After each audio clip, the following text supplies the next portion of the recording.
Hey y'all, it's Stephanie from Returning Grace. Today I'm going to share with you the process of making these beautiful book page flowers. Some supplies you'll need are book pages, a wide mouth mason jar lid, an ink pen, scissors, a champagne glass, and a hot glue gun and glue.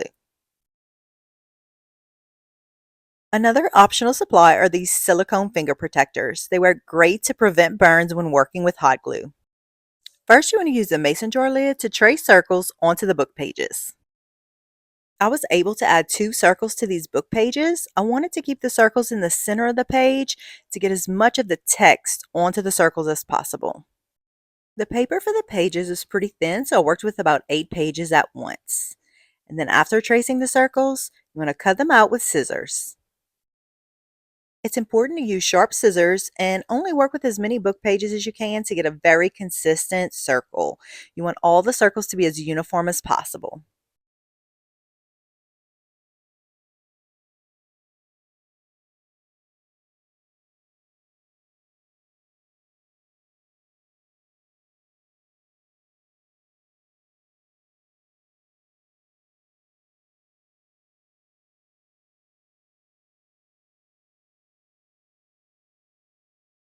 You'll need about 20 circles per flower, so you want to continue cutting for as many flowers as needed.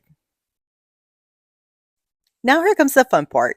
We're going to use the champagne glass similar to the way you would make a salami rose in a charcuterie board.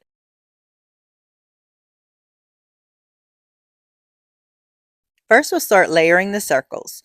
You want to add half of the book page circle to the champagne glass. You want to make sure that the book page is nice and even on each side of the glass so that it's halfway over each side of the rim.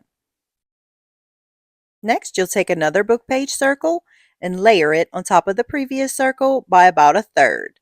Doing the same thing, placing half of the book page circle inside of the rim of the glass and half on the outside, ensuring that it's even. You want to ensure that you keep the circles even to have a beautiful center of the flower. Next, you'll take one more book page circle and repeat the process. These 3 circles will serve as your base. You want to make sure that you keep the circles even. This will be the center of the flower.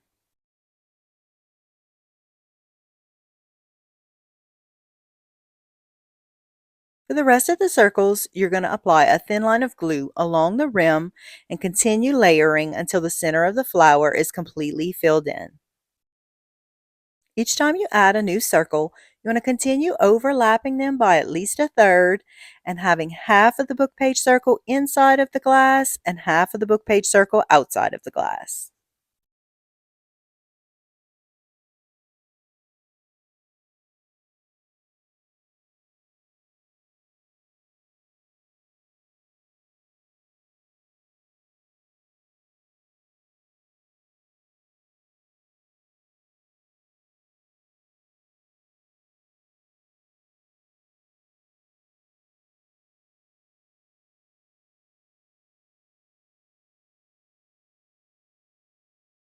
Once the center of the flower is completely filled in, you can stop here for a smaller size flower.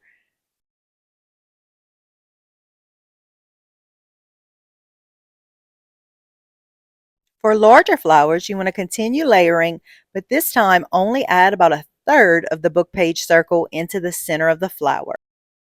This technique allows you to make multiple size flowers using the same size circles.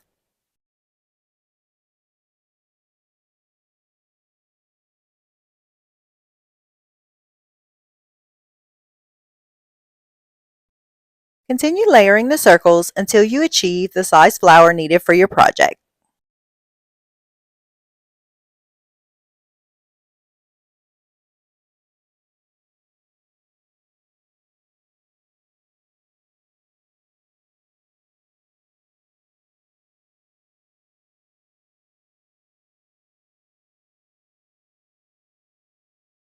Throughout the project, you can turn the glass over and check on the size and style of your flower.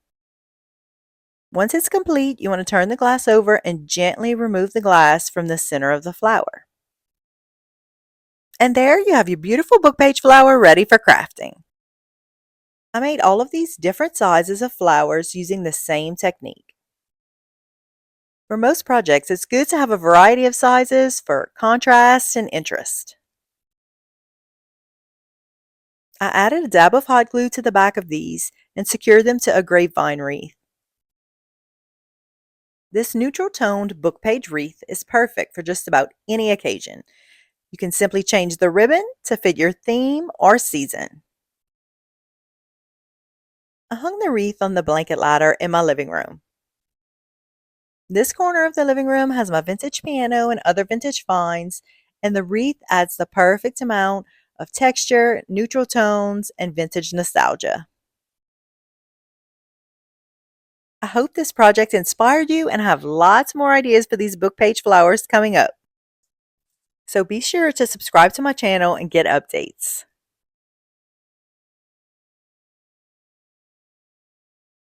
If you'd like the written instructions with detailed pictures for this tutorial, you can head to my website, returninggrace.com, and the link is in the caption and also in my bio.